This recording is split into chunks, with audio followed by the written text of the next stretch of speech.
I've seen a couple of your videos in the past, and one of them I thought was interesting that you said every cancer can be cured in 2 to 6 weeks. Can you talk a little bit more about that, and what are some of the ways that that's possible? In my experience, every cancer can be cured in 2 to 16 weeks. Some cancers can be cured in minutes because every doctor in the world that's in office for 20 years or longer knows cases of spontaneous healing. There's even a book out called Spontaneous Healing by a guy I really don't like, just stating that there are cases of spontaneous healing. That means if it's possible, we just have to find a way to access this. That's number one. The second, you get rid of acidosis and toxemia. The second, the body gets alkaline and oxygen rich. With using a lot of greens like chlorophylls, everything that's green has a lot of chlorophyll, gives the body a lot of oxygen. Getting your body alkaline with good calcium, with good nutrition, with good trace supplements, trace minerals, will help to alkalize the body. So that means the second you are alkaline, the cancer already stops. It can take a couple of days, a couple of weeks, but it stops. You get the body to a healing pH level, which the pH scale goes from 0 to 14, so 7 is neutral, and you need to be slightly alkaline. 7.36 is ideal. But in the healing phase, you should go up to 7.5. It's a little bit over-alkalizing the system. A great friend of mine, Dr. Martin in Germany, is using oxygen more step therapy, for example, where you take the blood out, get ionized oxygen, and to lead the blood back in. And you do this 12 times, and you have basically brand new blood like a newborn baby. So you already eliminated the lack of oxygen. You see the blood coming out looks like black. They put the oxygen in and it becomes pink. And it's like legal doping. You get it and you feel so energized and you're so vital. What my MDs in Europe use is vitamin C injections, intravenous vitamin C injections, 100 cc's a day, 3 times a week. That's what we used in certain cases more often. And very often, believe it or not, in my personal experience, the tumors or the cancerous growth was basically gone within a couple of days. And because vitamin C is so powerful and one of the greatest healers out there, you can fix nearly every heart problem, cardiovascular problem with vitamin C. They want to take it off the market. So it's going to become a prescription medication, and then it's synthetic and will not work anymore, like vitamin E. Vitamin E basically helps you to cure very easy and fast blood pressure problems in any way, shape, or form. That's why they made a study with artificially created vitamin E, chemical created vitamin E. Said, see, it doesn't work. No, of course not. Chemicals don't work.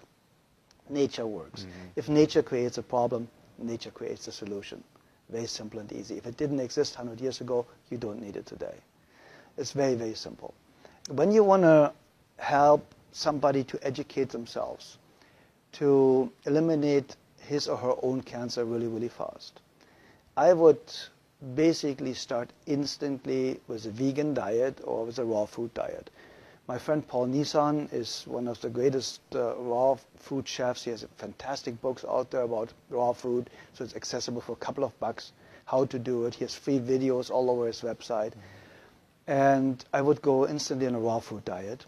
I would go make sure, if I don't have a very rare kidney disease, to drink a gallon of water a day with half a teaspoon of sea salt in it a day, because we need salt for every body function. We need electricity. And this electricity can only be produced with enough salt, basically. So if you have a lack of salt, you have a blood pressure problem. See, and we're not supposed to have salt, though, too, especially if we have high blood pressure. That's what we're told. Okay, it's the opposite. The problem is they are talking about table salt. Very often, table salt is 1/3 glass, 1/3 sand, and 1/3 salt. So the glass or the sand is scratching the arteries, and they start to bleed. So now cholesterol goes there to stop it to make you survive, to stop it from bleeding, so that you don't bleed to death internally. So now they say the cholesterol all of a sudden is the cause of the high blood pressure because it narrows the blood ways. And that's completely absurd, because you die of not enough cholesterol. You do not die of too much. There are people with a cholesterol of 600, perfectly healthy, never been sick in their lifetime.